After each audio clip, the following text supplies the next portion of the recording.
Hi everyone. Okay, so in this video we will be talking about Leo particularly, and the influence of Saturn on that in the sky right now. Now, I will be specifically discussing from a sidereal perspective, which puts Saturn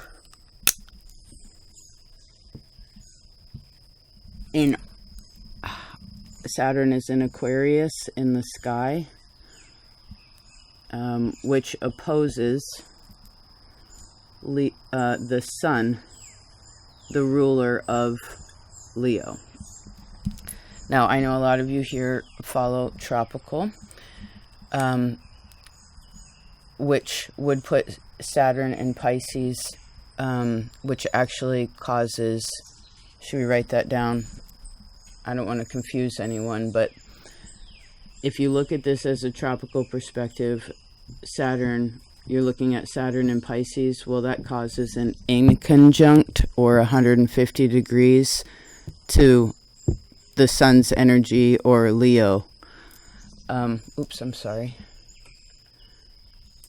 Saturn in Pisces in tropical is an inconjunct 150 degrees to the energy of Leo, which is ruled by the sun.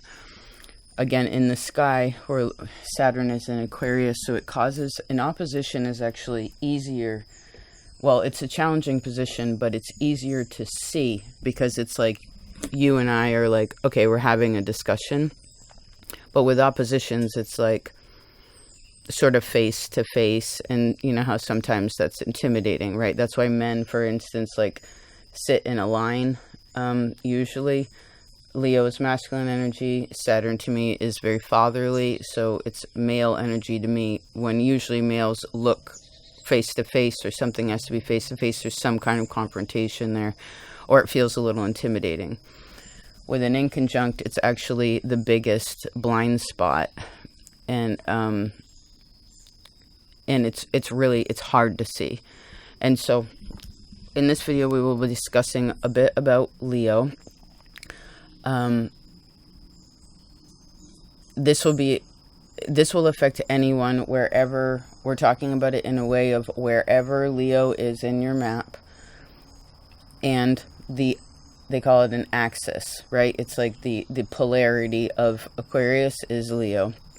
Again, it can be confrontational, but it also fixes things because these are both fixed.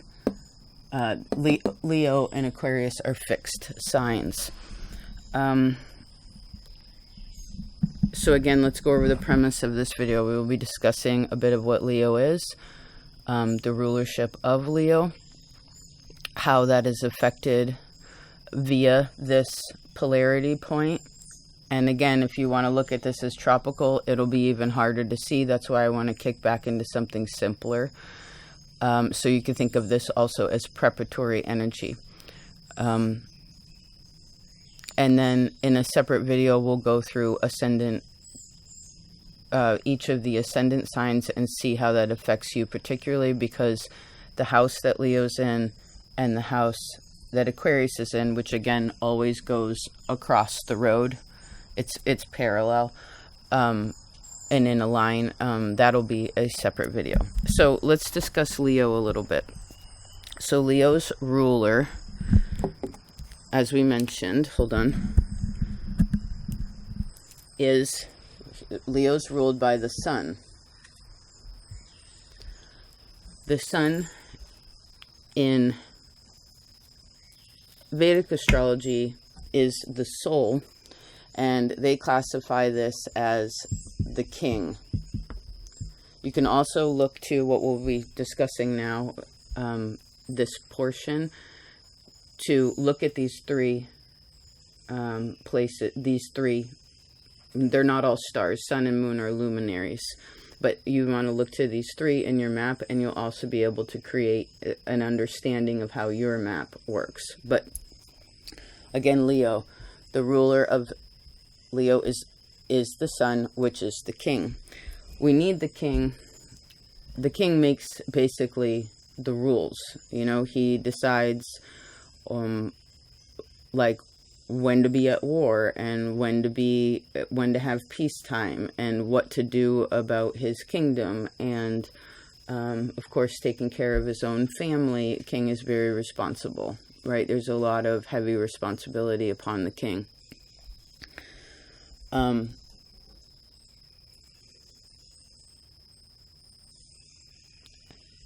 Let's go into the two other friends of the sun, or is Jupiter. Jupiter is known to some as the scribe. So basically the king decides, okay, we're going to do this for the kingdom. This is what's going to happen. And remember, sun, well, we'll get into the little bit of details, but I guess I want to share this first. Jupiter. Jupiter is actually in, at least for a little while, is kind of in a debilitated position because he's with Rahu.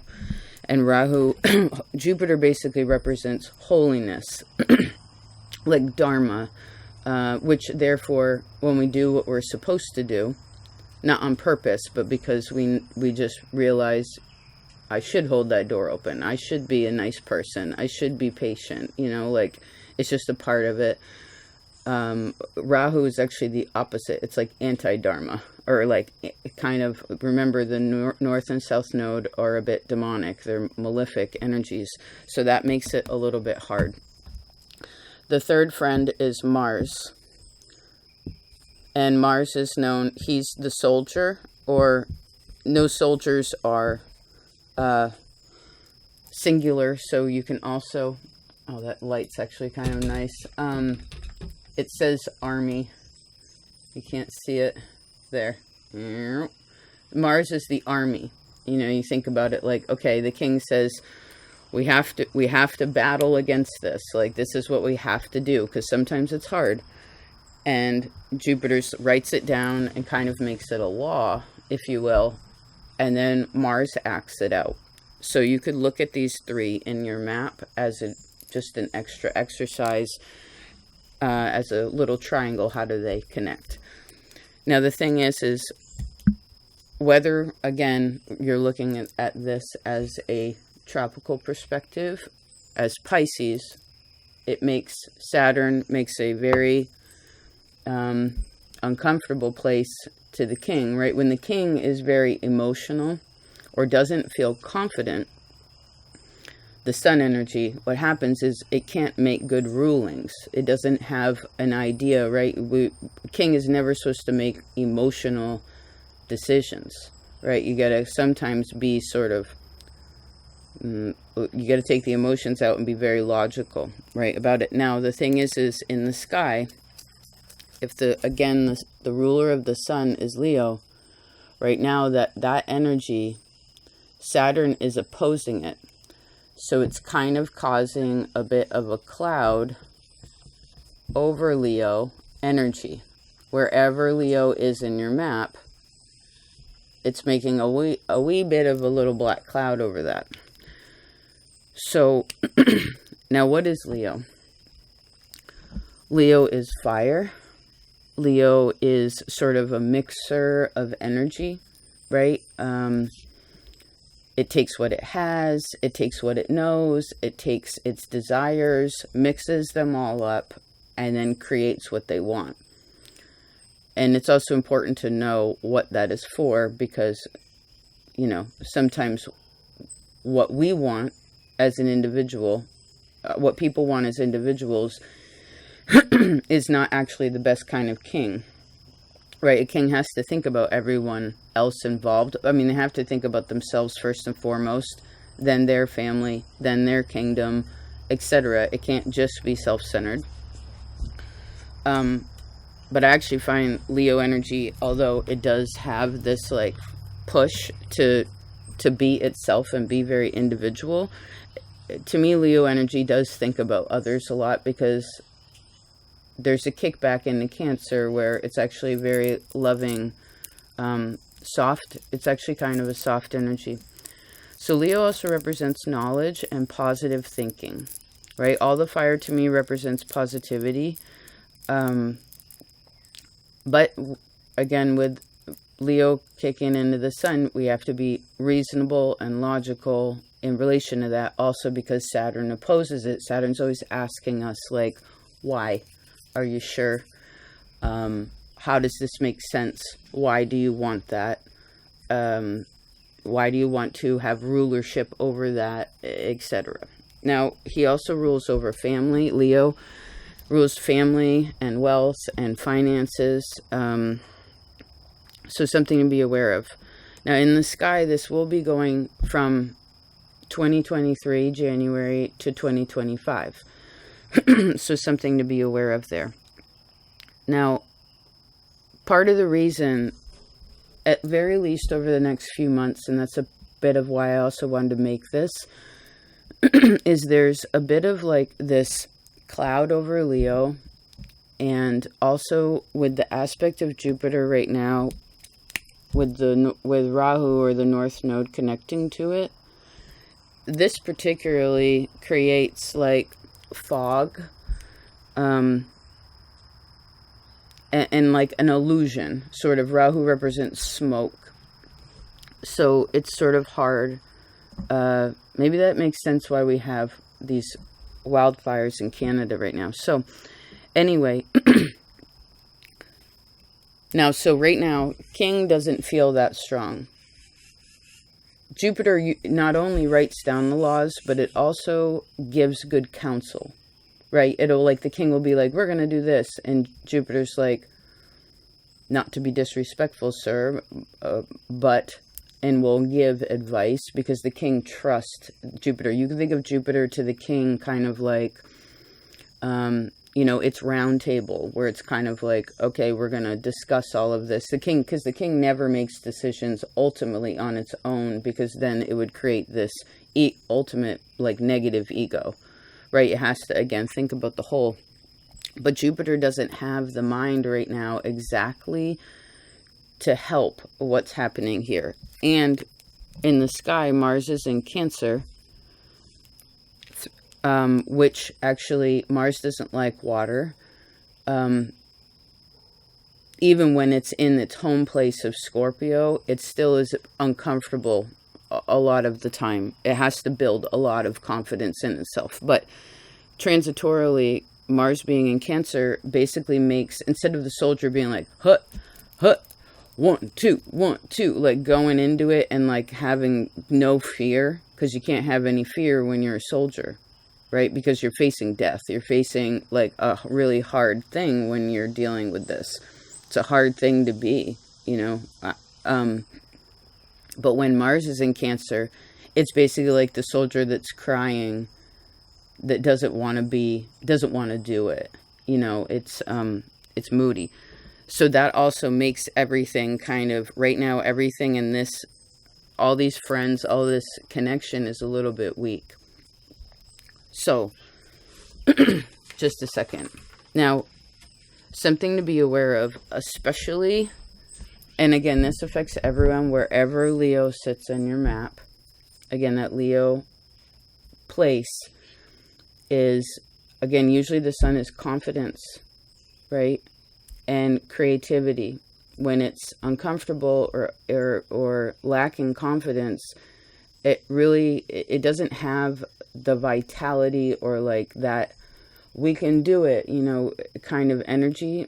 And maybe that's necessary right now, because Saturn again is asking us some really, Aquarius is air. It's very logical. It's like metal mind. You know, it's kind of like, all right, it either is or it ain't.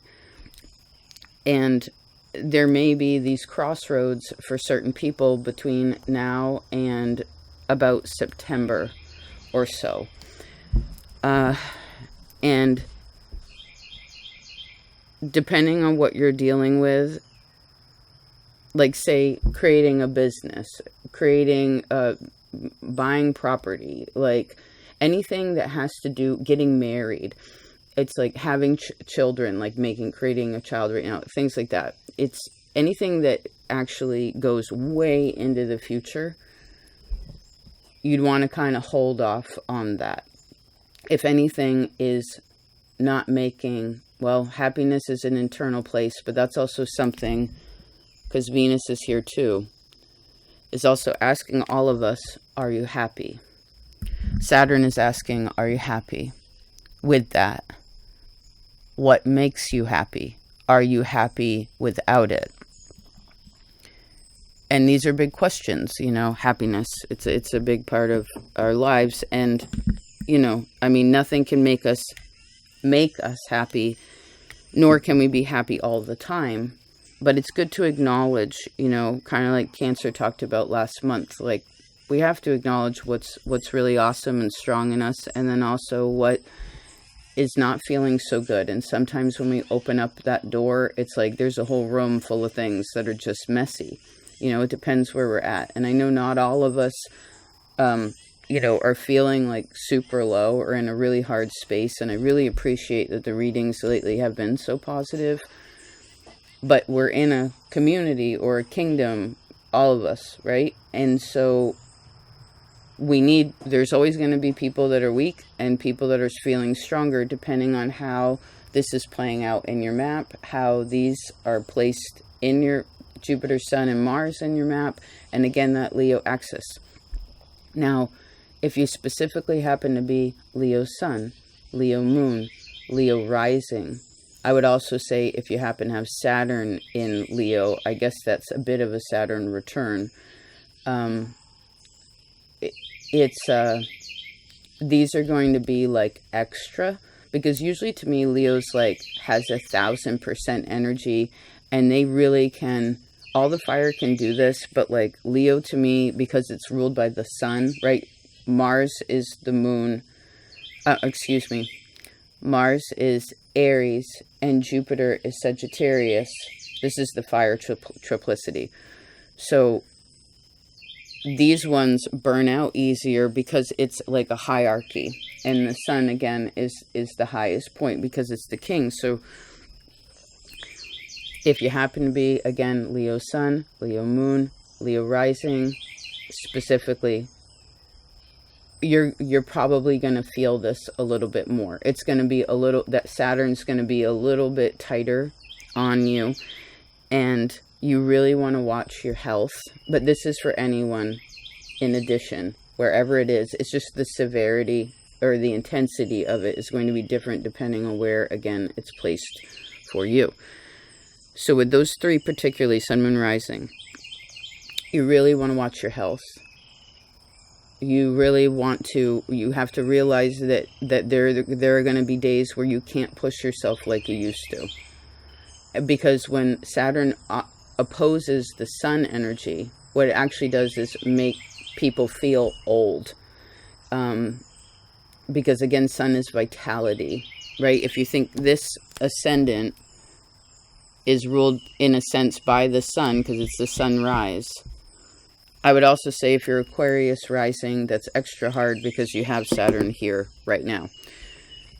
So with sun being vitality, it's a new day, it's a new dawn, right? It's a new world for me. A little bit of this optimism may be like, "Buh, it's always raining," you know, like, or again, you may not be able to push, so you really want to watch your energy. Now, I could also see that, you know, and this goes through life all the time, but, you know, this could be where family members, particularly fathers or men, could also be getting a lot older, becoming like where they need help, or they're passing away into another, you know, people are going into another stage. This could also be where some people are entering, like, say, for instance, you're at your first Saturn return, you're really turning into, okay, adult, right? Although in your late 20s, we should all be adults. I wasn't, but you know what I mean? Like, it's an important place, you know. It could also be where people are entering menopause, or again, people are entering a stage where it's a new stage of being. You know, children are becoming more of an adolescent or a teenager. It's like these new stages. And so because of Jupiter, we have to filter kind of a lot of energy right now, like information, right? Remember, Leo is knowledge. Jupiter is the expansion of that. But with Rahu, there's smoke. There's confusion around it. So this includes the news, your relationships, how you feel about, again, wherever Leo is, there's also this aspect to where there's fog around it. And wherever Aquarius is, there's fog around it. So with Saturn, we want to be, I call it actual, factual, logical, practical. And if you need to, at times, it would be really helpful to get a second opinion, you know, or with Leo being the heart and Aquarius ruling over the mind in a way, you know, this head-heart line and connection point is, you know, that's all we're trying to do is like connect these two, right? So you want to also know who you trust to let know what you're really thinking about, or like what's really going on in your heart. And that's important. Trust is going to be a big thing, and it could be something where like people don't trust, and you have to really trust yourself. So I suppose with Saturn, if there's anything that's unhealthy, it'll pop up and it needs to be dealt with, and we have to be actual, factual, you know, logical, practical, and Leo loving about it. You know, love yourself, love other people. Leo also rules over the navel, or, oh my God, she got a chipmunk again. Gosh darn it. Please eat it. Please eat it.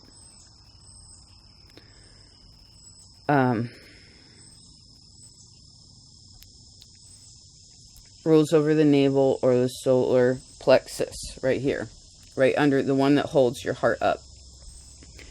That to some is called your chi. This is your energy. Again, Leo, it's the energy, right? We need the light of day, or we'd live in a world of darkness, right? God separated the night from the day, and it was good, right? It is good to know the light and the dark, but also remembering that whenever it's a cloudy day, it will be sunny again. But again, logical. Please eat it. Please eat it. Don't. Please eat it. Please, please, please. Sorry. Please eat it. Please eat it. Please eat it. Please eat it. Please eat it. Please eat it. Please eat it. Please eat it. So, gosh darn it.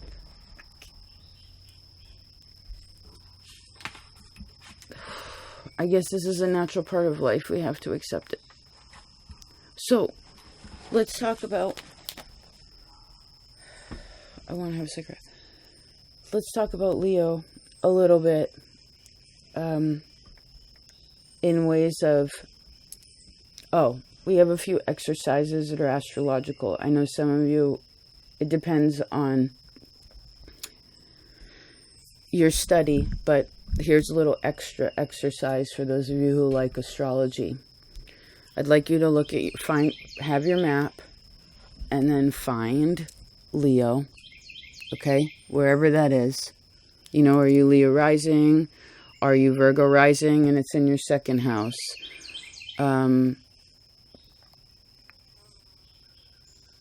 You know, are you Libra rising and it's in your third house? Are you Cancer rising, it's in your fourth house, etc.? You'll see it. It looks like this little symbol, kind of like a lion tail. So find Leo, first and foremost.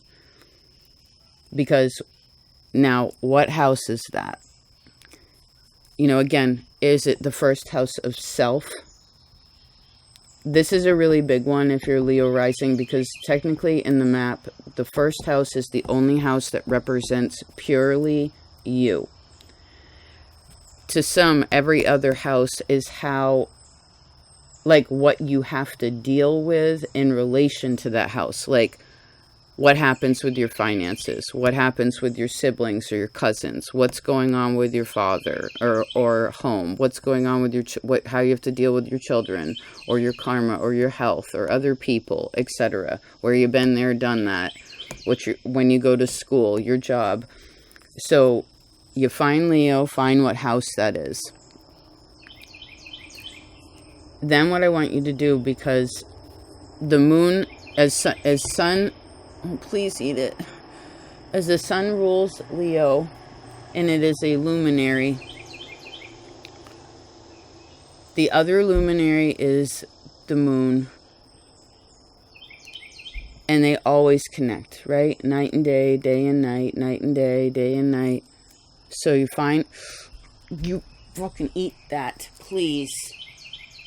Go, go, go, go, go, go.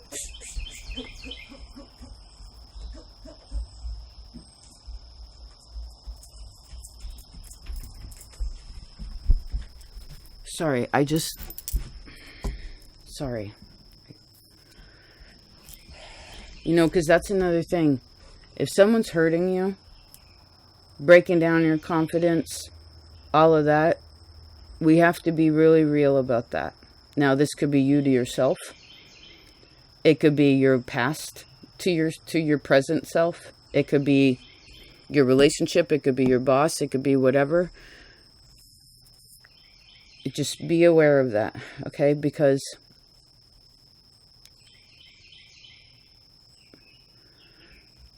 we want to be aware of that. So again, the other luminary beyond the sun is the moon. So after you find, again, Leo in the house, what is that? Then you find the moon in your map. And how does the house of Leo, wherever that is, and then find moon, and then see how that connects. You know, for instance, if you're a Leo moon, then this would create a conjunction or what is called a marriage. This is a bit of a blind spot also, especially if it's very close in degrees. It actually creates invisibility. If it's 2 spaces apart, it'll be a sextile, which is 60. This is a nicer aspect. It's kind of like a bit of an opportunity. A square 90 degrees is a bit of a challenge. And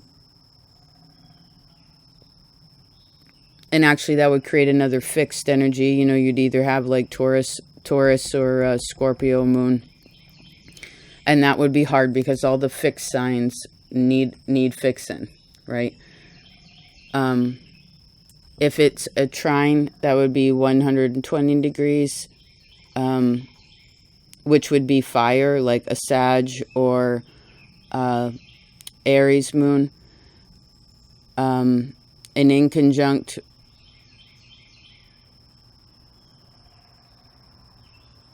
(150 degrees), which is like an adjustment. It's also it's kind of, this is a tension point. We talk about this one a lot. This is where it's the biggest blind spot.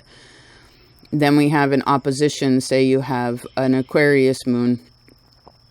That's 180 degrees. And actually, if you have Aquarius moon, you're also going through what's called Sadasati, which is kind of intense. And that's sort of a 7-year period.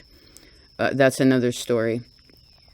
Another exercise that I would like to suggest is after you find Leo, it'll be very easy to find Aquarius because you just go across the street, wherever it is. You know, 9 to 3, 8 to 2, 1 to 7, however it is, straight across the street. Find Aquarius, and then find your natal Saturn. And see what that aspect is, right? Remember, 0 degrees, you're in the same house. They live together, right? The closer the degrees, the closer they are together in the house. You know, is it 2 people on the couch all intertwined? Is it people in separate rooms? 60 degrees is 2 places. 90 degrees or square is 3 places. Trine 120 is 4 places. Inconjunct or 150 is 5 places. And an opposition is 6 places apart. Remember the map, a circle, this is why I like a circle map, but a circle is 360 degrees. So when you split the pie in half, you have 180, right? So you can remember it that way, that it's always this line, okay? It's a weird 8. There we go.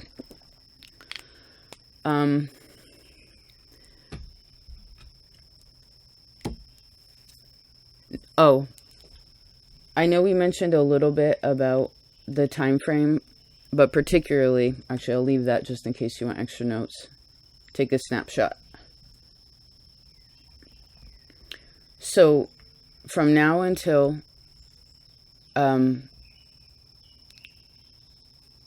September particularly, act wisely and cautiously. Like, be practical slowly. Saturn's very slow.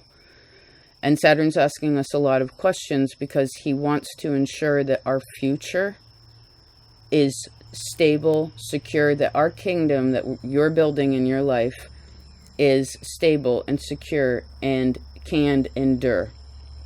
That which cannot. And if you're at a crossroads right now and you've been there for a while and it's just, you're always hitting the same wall, Saturn's, it may be where it's like, okay, I'm taking a different road. Again, any major decisions, again, property, marriage, etc., I would wait. Even conceiving a child, it's a lot to conceive during this time, like, say, because that also affects a person's map. That's another story. 1 second, please. Sorry.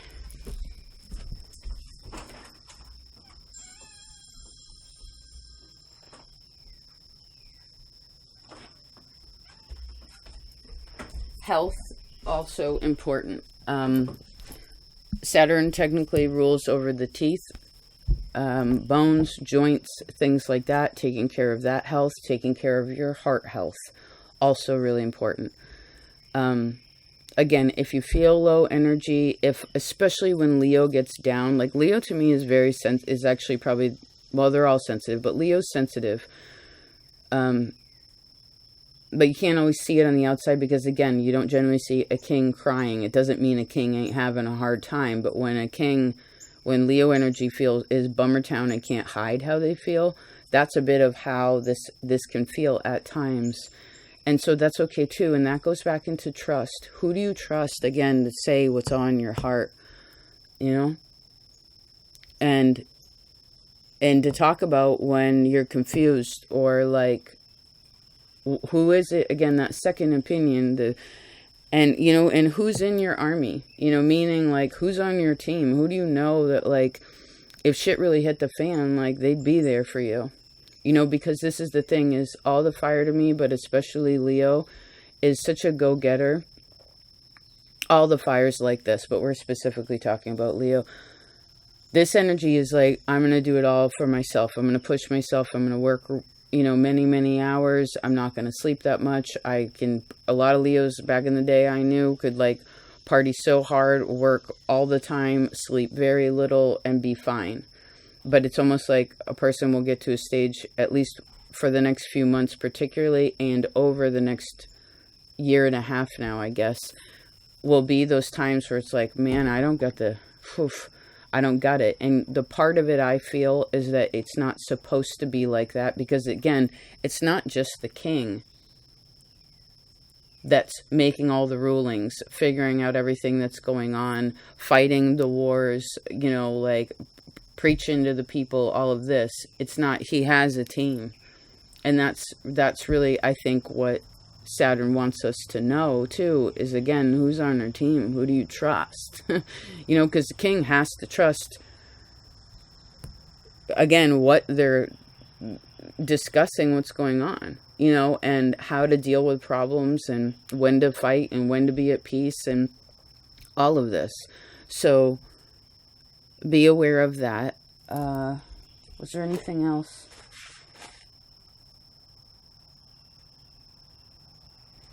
Remember also particularly Leo rising, because this is the self, Leo moon, Leo sun, the two luminaries in Leo rising.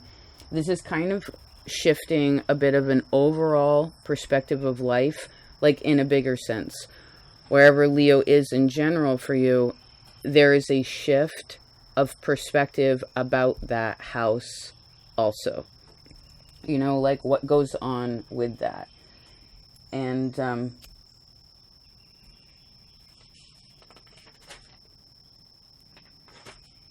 yeah. I would also say, if you are This could probably work for any house, but because Leo rules the sun and this is the ascendant, is the light of day here, also Leo sun, and because Leo is ruled by the moon, or because Leo's ruled by the sun, if you are a Leo moon, again, sun, moon, rising is the strongest, but you can do this anywhere, is waking up a bit before sunrise or right around sunrise and saying your prayers, being grateful for the day. You know, even a few moments of silence will probably help your energy. I would also say that your nighttime routine would also be helpful. And if you are tired, sleep. You know, make time to take care of yourself.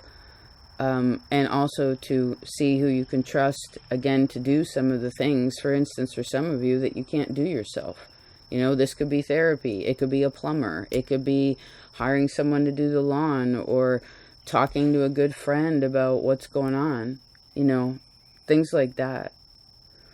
And because Leo to me is also love, this could be a bit of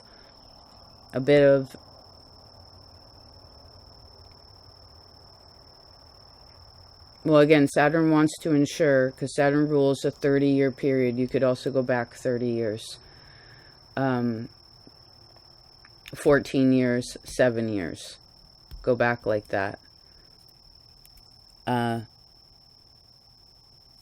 This will give you another hint. Okay? All right. I feel like that's good for now. I hope this was helpful. I just wanted to share because, well, you know, to be informed, to have the knowledge, it can help to understand how we feel a little bit better. Now, of course, each of you, this is going to play out a little bit differently, depending on how your map is set up and what you're going through and what a person has purposely faced, you know, in themselves and worked on healing in themselves and becoming, you know, because we do have to sort of become the king or queen of our own world, you know, like meaning being in control of ourselves. That's really important. It's called integrity, right? And that's a square to Leo being Scorpio. To me, kind of rules integrity. So that's really important too, you know. So think about who you are. We're meant to think about who we are, what we have, what our desires are, and if, you know, and kind of what we want and how we go about creating with all of those answers being, those questions being answered, right? Because Saturn to me really asks a lot of questions, and that specifically when you get down into this exercise, Saturn's really asking a lot of questions about, you know, it's asking Leo questions. It's also, and Aquarius, because this is a home position, but it's still hard because it really gets down to brass tacks. You know what I mean? But again, what we do in this time, when Saturn goes through a sign, it won't be there again for another 30 years. So it really is Saturn is very much about time and longevity and, again, in endurance and in our foundations, you know, and we want to make sure that the cornerstones are good. So you also, one last exercise is you could also find, as we're talking about Leo and Aquarius, the other two fixed signs are Scorpio and Taurus. So you could find all four of these in your map because it will make a square wherever, say like wherever they are. And that will also give you an indication because especially if you are a fixed rising sign, again, your Leo rising, Aquarius rising, Scorpio rising, Taurus rising, those ones particularly are going to be extra also because it hits an angle. And whenever there's something on an angle, you could think about it like pinball, where like it touches all of these no matter what. Now, if you're not, it's still going to do that, but just not as, again, the intensity of it will be different depending on how you're set up. All right, I hope that was helpful. Please take care of yourselves, and thank you so much for being a part of this place. I also want to thank any of you who have jumped over to Patreon and planted your seeds there. It's really a beautiful place. It's a bit more, it's a little bit more intimate than here. You know, it's like where we all know each other's names, but it's not like a shitty bar. It's like where we're making ourselves better on purpose. So anyway, thank you. However and wherever you extend your love and support. I'll talk to you next time. Peace out.